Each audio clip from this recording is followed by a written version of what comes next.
नमस्कार साथियों, स्वागत है आप सभी का अंकित इंस्पायर्स इंडिया पर। मैं हूं अंकित अवस्थी। आप हैं मेरे साथ में एक ऐसे सेशन पर चर्चा करने के लिए जिसकी वजह से भारत के युवाओं को, भारत के जितने भी इंजीनियर्स हैं, जो यंग डायनेमिक माइंड्स हैं, उन्हें कहीं ना कहीं एक चैलेंज सा महसूस होता है। हाल ही में एक ऐसी घटना हुई है कि चैट जीपीटी को बनाने वाले सैम अल्टमैन इंडिया आए थे। उन्होंने एक इंटरव्यू में एक ऐसी बात बोली जिसके बाद से भारतीयों को वो बात बड़ी चुभी, और चुभने का मतलब था कि उन्हें ये लगा कि भारत आर्टिफिशियल इंटेलिजेंस जैसी कोई चीज़ बना ही नहीं सकता, ये तो अमेरिकियों के दिमाग की उपज है। और वास्तविकता ये भी है कि दुनिया भर के अधिकांश जितने भी नवाचार हैं, चाहे वो सॉफ्टवेयर के क्षेत्र में हों या फिर किसी भी कंपनी के क्षेत्र में हों, वो अधिकांशतः वेस्टर्न वर्ल्ड के द्वारा या फिर किसी और ईस्टर्न एशियन कंट्रीज़ के द्वारा किए गए हैं, जापान जैसे देशों के द्वारा। तो ऐसी स्थिति में इंडियंस को इस प्रकार से देखने की जो व्यवस्था है पश्चिमी देशों में, उस व्यवस्था को चैलेंज भारतीय एक कंपनी के द्वारा किया गया और उसने कहा कि आपका चैलेंज हमें एक्सेप्ट है। क्या है ये पूरा मामला, आज के सेशन में हम आपको बताएंगे। क्या है चैट जीपीटी से जुड़ा हुआ मामला, ये भी आपको बताएंगे। देखिए साथियों, फिलहाल के दिनों में एक वेब सीरीज़ काफ़ी प्रचलन में चल रही है, असुर के नाम से। अगर आपने देखा हो, असुर का 2nd सीज़न है, उसमें भी आर्टिफिशियल इंटेलिजेंस का काफ़ी जिक्र हुआ है। मुझे बच्चों ने, जब मैंने सेशन किया था कुछ दिनों पहले कि आर्टिफिशियल इंटेलिजेंस की डराने वाली खबर, तो उस समय बच्चों ने नीचे कमेंट बॉक्स में लिखा था कि सर असुर 2 वेब सीरीज़ देख लीजिए एक बार, उसमें आपको पता चल जाएगा क्या है। तो बिल्कुल वो सही दिशा में सोच रहे थे। आर्टिफिशियल इंटेलिजेंस यानी कि जब मशीनें इंसान की तरह सोचने लगें, इंसान के हाव भाव से उसका भविष्य तय करने लगें कि इंसान अगर ऐसा सोचता है तो इसका फ्यूचर क्या होगा।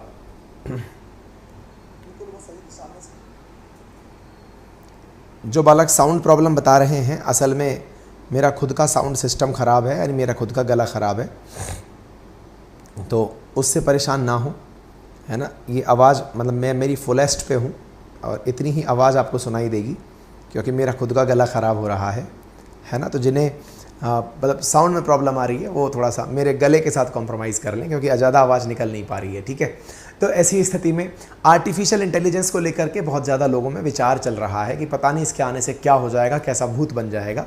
और इस पर हमने एक सेशन भी किया था क्योंकि एक ऐसी न्यूज़ निकल कर आई थी जिसमें आर्टिफिशियल इंटेलिजेंस मतलब आर्टिफिशियल इंटेलिजेंस की वजह से मशीन ने अपने कमांड देने वाले व्यक्ति को ही गोली मार दी थी। इसके ऊपर हमने एक सेशन प्रॉपर तरीके से किया था।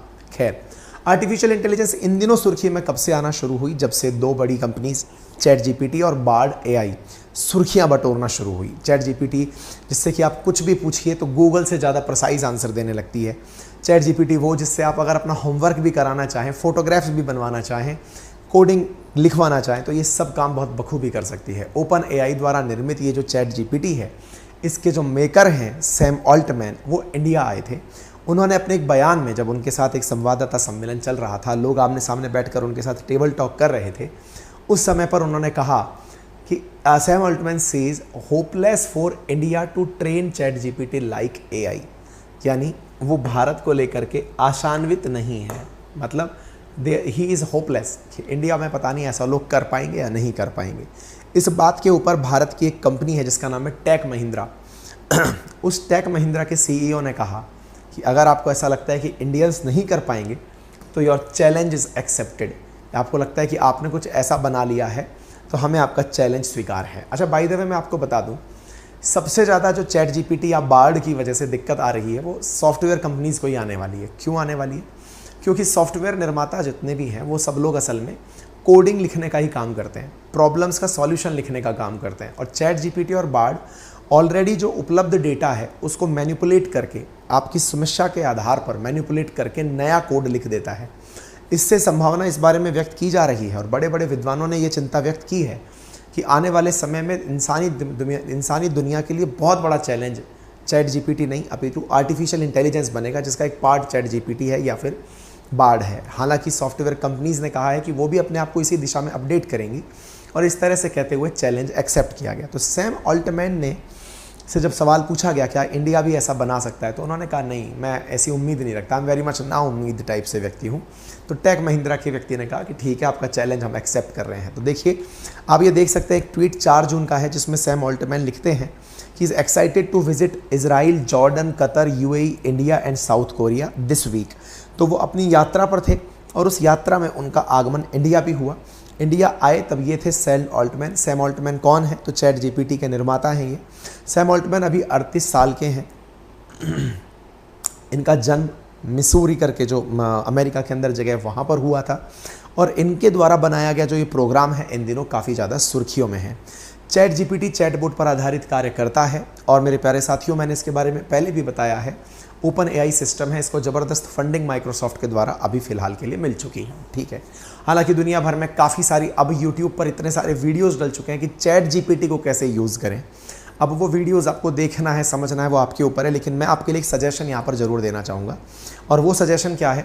अगर आपको जानना है ना कि चैट जीपीटी को कैसे यूज़ करें इफेक्टिवली, तो उसके लिए भी एक ऑडियो बुक उपलब्ध है हिंदी में। ठीक है, एक लिंक मैंने आपके कमेंट बॉक्स में पिन किया है, कुकू एफएम का, डिस्क्रिप्शन में भी डाला है, जहाँ पर सेशन पूरा होने के बाद यदि आपने कुकू एफएम अपने मोबाइल में डाउनलोड नहीं कर रखा है तो वहाँ जाइए, इस ऑडियो बुक को सुनिए, जिसमें आपको बताया गया चैट जीपीटी को कैसे यूज़ करना है। ठीक है, कुकू एफएम वो प्लेटफॉर्म है जिसको आपने ऑलरेडी बहुत सारे लोगों ने डाउनलोड किया हुआ है, क्योंकि ऑलरेडी 1.5 मिलियन हिंदी यूज़र्स उसे रोज़ाना सुन रहे हैं।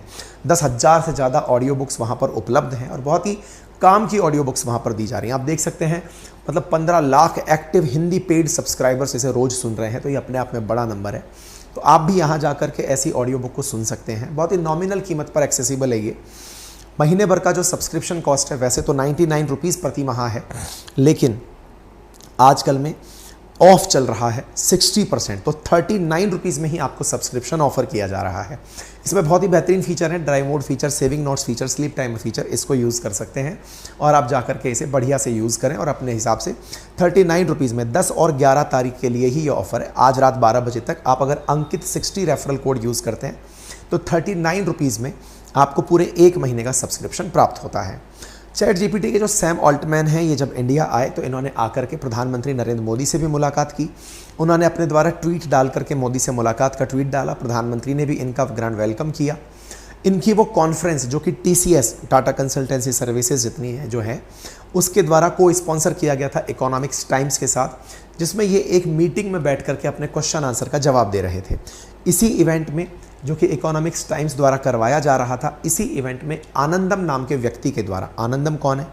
आनंदम असल में कभी गूगल के इंडिया वाले हेड हुआ करते थे, उनके द्वारा एक क्वेश्चन पूछा गया था। आनंदम के द्वारा जब सवाल पूछा गया तो उन्होंने कहा कि India's potential to develop an artificial intelligence tool like ChatGPT seeking Altman insight on where Indian startup should focus their efforts to create something significant in the field of AI. मतलब आनंदम ने Sam Altman से पूछा कि आपको लगता है कि भारत के जो स्टार्टअप्स हैं वो भी कुछ ऐसा काम कर सकते हैं, चैट जीपीटी जैसा कुछ बना सकते हैं? इस तरह की बात इन्होंने पूछी। क्यों पूछी? क्योंकि फ़िलहाल के लिए सैम, ये जो आपके आनंदम हैं, इस समय ये वेंचर कैपिटलिस्ट बन चुके हैं। पहले ये उसके लिए, गूगल के लिए काम किया करते थे, अभी ये वेंचर कैपिटलिस्ट, मतलब लोगों को स्टार्टअप्स के अंदर फंड देते हैं। तो आनंदम के द्वारा ये सवाल पूछा गया कि बहुत सारे स्टार्टअप्स इन दिनों एआई के बारे में सोच रहे हैं, तो क्या वो भी ऐसा आप जैसा कुछ कर सकते हैं? इस तरह का सवाल जब इनसे पूछा गया तो इन्होंने जो रेस्पॉन्स दिया, ऑल्टमैन ने रेस्पॉन्स देते हुए कहा कि dynamics at play he acknowledge India's vibrant ecosystem. वो मानते हैं कि इंडिया का जो इकोसिस्टम है बड़ा वाइब्रेंट है। ही it would be challenging for Indian companies to compete with OpenAI in training foundation model. इन्होंने सीधा सीधा कहा कि इंडियन कंपनीज के लिए बड़ा चैलेंजिंग होगा इस तरह का ट्रेनिंग फाउंडेशन मॉडल बनाना। तो आनंदम पूछ रहे थे कि स्टार्टअप्स ऐसा कर सकते हैं या नहीं कर सकते। इन्होंने कहा कि भाई ये बहुत चैलेंजिंग काम है, मुझे नहीं लगता। Despite his statement of doubt, जब उन्होंने हमारे ऊपर संदेह किया, अल्टमैन ने ये अनकरेज किया कि इस समय इंडियंस चैलेंज स्वीकार तो करते हैं। ठीक है, अच्छा, तो यहाँ पर वो वीडियो है जिसमें इनसे सवाल पूछे जा रहे थे। ये आनंदम है जिन्होंने सैम अल्टमैन से सवाल पूछा था। देखिए,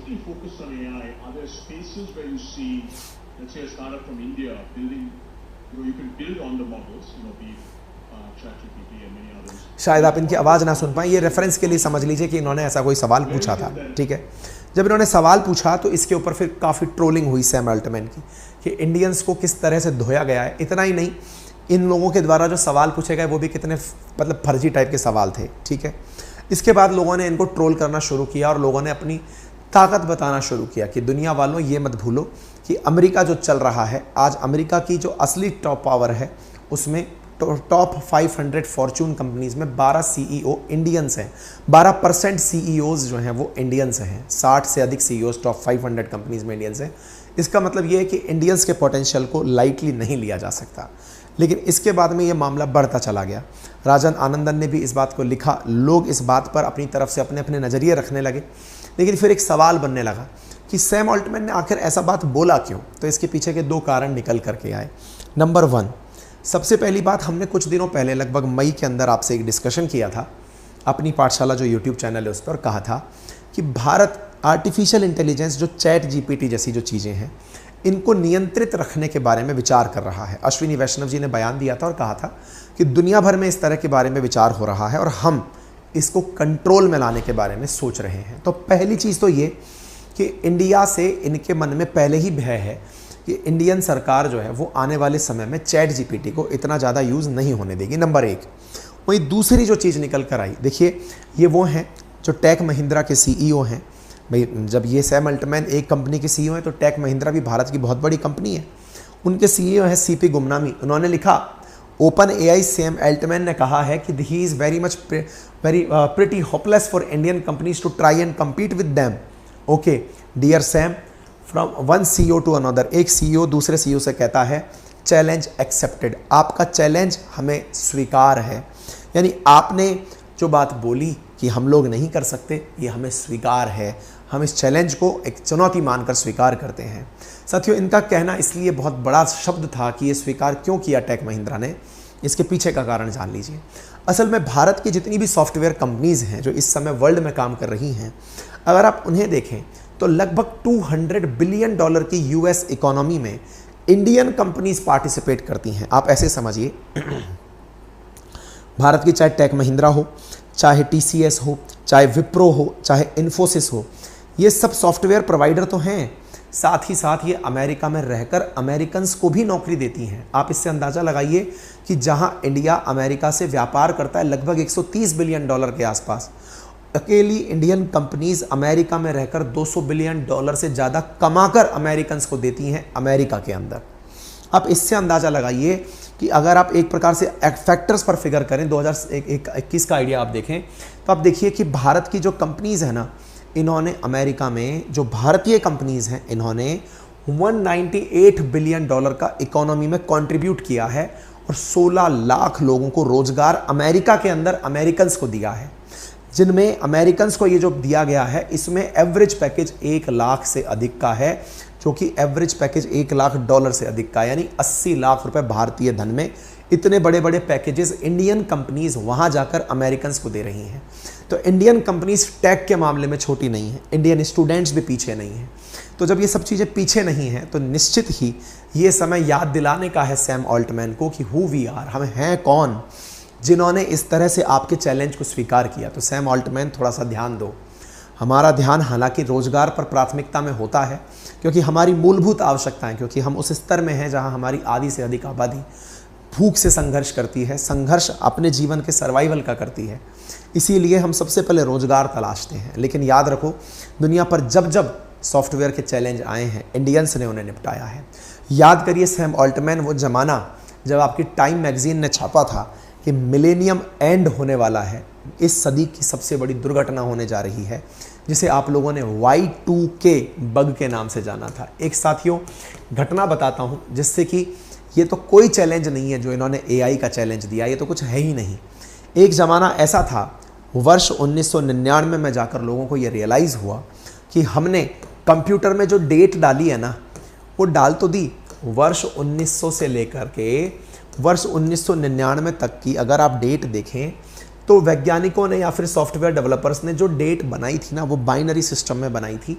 वो 00010203 इस तरह से बदलते बदलते 99 तक तो पहुंच रही थी, ये बदल करके 2000 नहीं हो पा रही थी।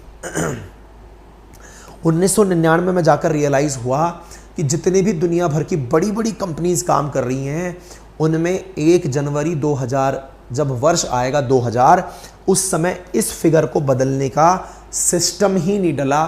कंप्यूटर के जनरेशन में जो कंप्यूटर डेवलप किया गया वो इस बाइनरी डिजिट पर डेवलप किया गया, इस वाले नंबर को बदलने का प्रोग्राम ही नहीं लिखा गया।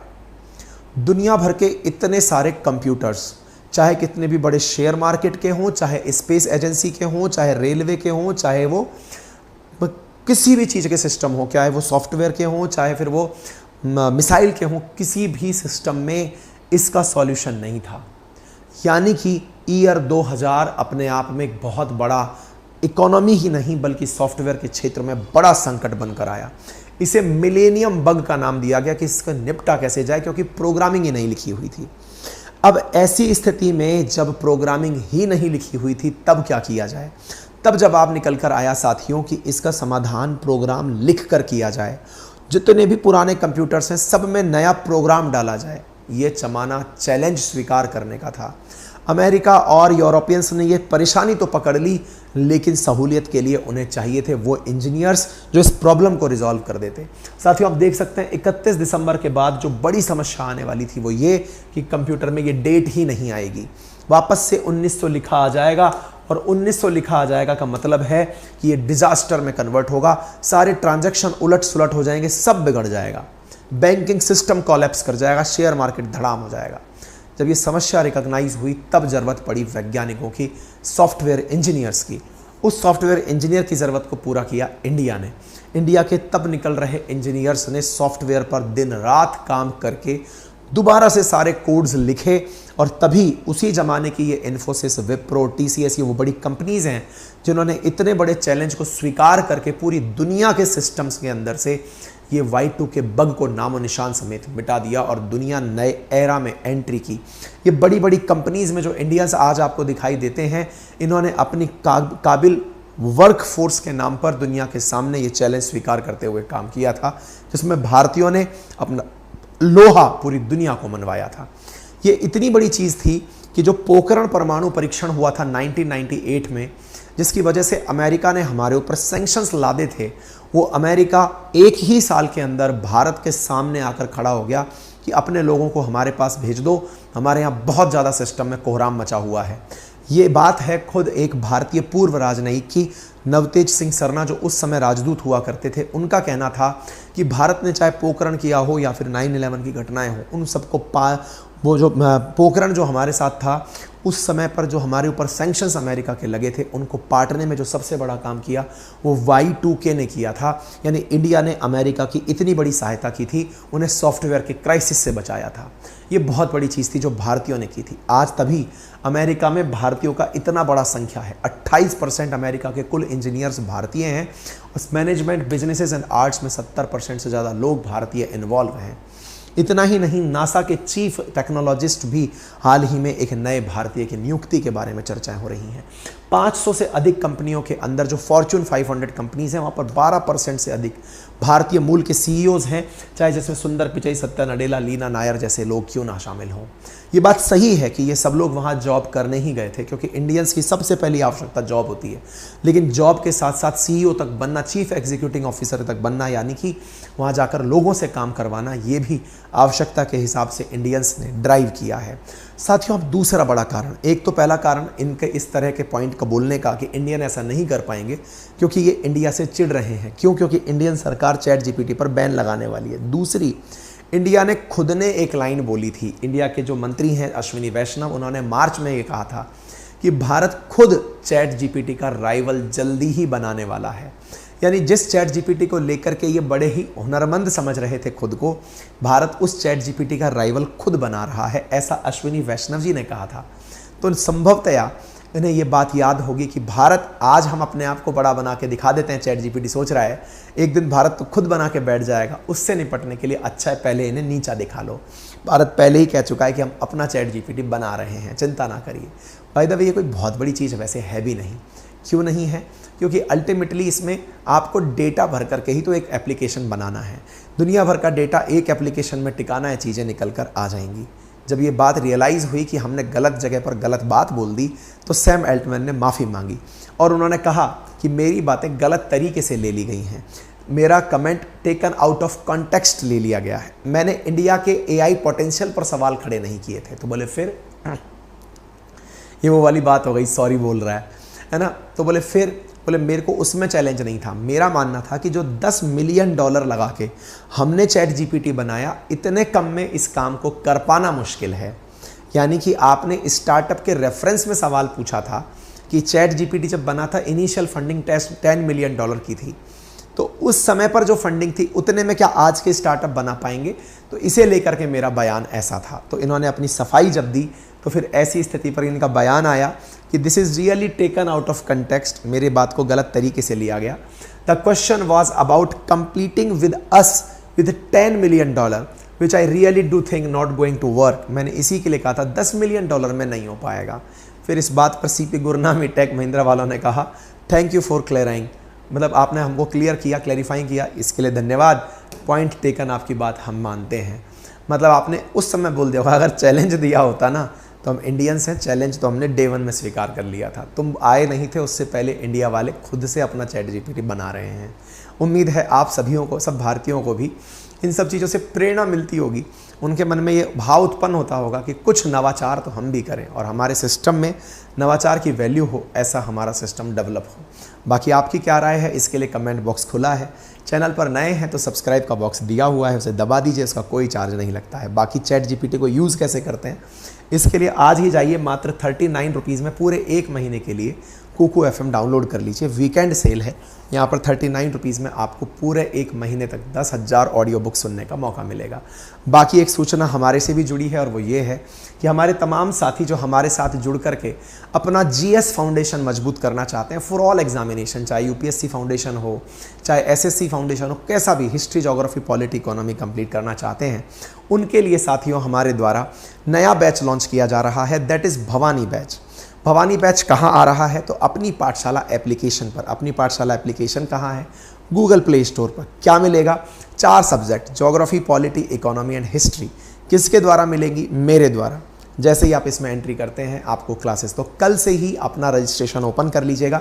मात्र 1999 में आपको ये कोर्स पूरे 1 साल की वैलिडिटी के साथ state PSC, SSC, railway, defence के 4 सब्जेक्ट के साथ उपलब्ध होता है। साथियों हमने अभी नटराज बैच में एडमिशन क्लोज कर दिए हैं, जिसमें हमने 17 सब्जेक्ट RAS परीक्षा के लिए तैयार करवाने शुरू किए थे।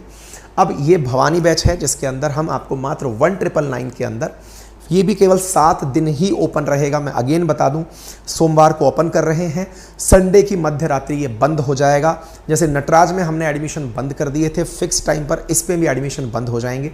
तो अगर आपको चाहिए तो आज रात 12 बजे से एडमिशन ओपन है और आप जाकर के यहाँ पर हमारा जो भी कंटेंट है उसे एंजॉय करें, पढ़ें बढ़िया से। डेमो यहाँ पर उपलब्ध है। अपनी पाठशाला application Google play store, Apple store, window app सभी जगह पर उपलब्ध है। अधिक जानकारी के लिए आप हमारी टेक्निकल टीम को इन नंबर्स पर कॉल कर सकते हैं। आपका समय शुभ हो। धन्यवाद।